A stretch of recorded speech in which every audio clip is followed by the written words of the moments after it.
When Pope Leo XIV stepped into his new role as shepherd of the Church, he didn't call it a position of power. He called it a cross.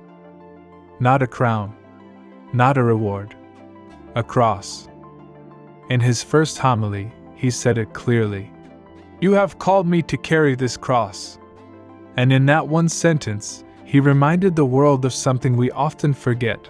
True spiritual leadership always looks like sacrifice. And that's not just about the papacy. That's about you. Because whether you're a parent, a teacher, a friend, or simply someone trying to follow Christ in a noisy, restless world, you've also been given a cross. A responsibility. A mission that isn't about applause, but about love.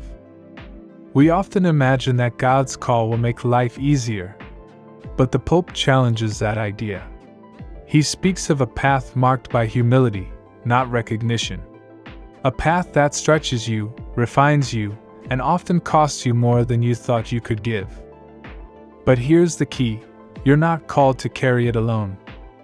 Just as the Pope said he relies on his brothers in Christ to walk this journey with him, so do we. You were never meant to walk the road of faith by yourself. The cross is heavy, but in community it becomes holy. In friendship, it becomes strength. In love, it becomes light. Maybe you've been feeling the weight lately. Maybe your own mission feels unclear or too much. Maybe you've questioned whether you were even chosen for anything at all. But you were. And the fact that the cross feels heavy doesn't mean you're doing it wrong. It means you're on the right road. So lift it again, not with pride, but with courage. And remember, you're not alone. In his homily, Pope Leo XIV described the Church not as a structure or system, but as a community of friends of Jesus. That language matters. He didn't say followers or servants. He said friends. Because friendship implies more than belief.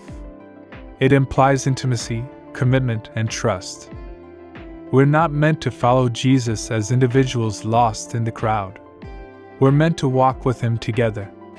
And not just with him, but with each other. The Pope reminded us that the Church is a living body, a spiritual family. Not a place we go once a week, but a mission we share. A community where no one should carry their burdens alone. Where your wounds are seen. Where your voice matters.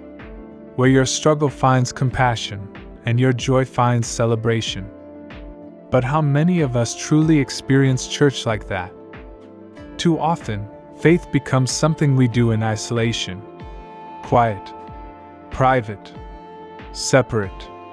We try to pray alone, heal alone, serve alone. And when life gets heavy, we wonder why God feels far away. But what if he's been reaching for you through the people around you? Through a friend who asks how you're doing. Through a moment of shared silence. Through the simple, sacred act of someone walking beside you. Being church means showing up for each other. Not with perfect answers, but with presence. It means being willing to break the silence, to open your life, to let someone else in. And it also means being that friend for someone else. You never know who's carrying more than they can bear. Sometimes, just your faith, your kindness, your steady presence, is what holds someone else together. So ask yourself, who are you walking with? Who are you trusting with your story?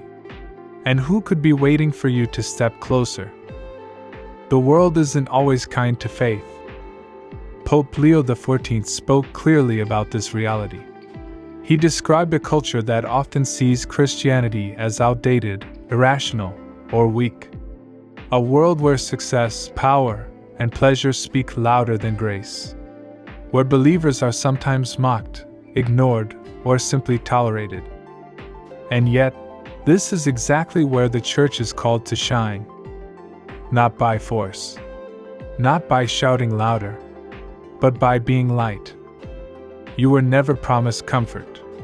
What you were promised was purpose. The Pope reminded us that we are meant to be a city on a hill, a lighthouse in the storm, a people who bring hope when the world grows tired and cold. That doesn't happen through speeches or social media posts. It happens in how we live. When we forgive instead of retaliate. When we hold on to peace instead of panic. When we choose compassion in the face of cruelty. These small acts of faith become beams of light piercing through the darkness. And it's not always dramatic. In fact, it's often quiet, hidden. The Pope said that what gives the Church its true strength is not its monuments, but its saints, the ordinary, faithful people whose lives point to God. That could be you. Don't underestimate the power of your witness.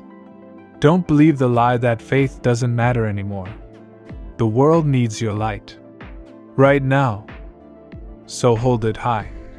Let it shine through your work, your love, your presence. Even if no one notices. Especially then. Because the darker the world gets, the more one small light can mean. If this message spoke to you, subscribe to the channel and join us as we walk with Pope Leo XIV through words that strengthen faith and bring light to the soul.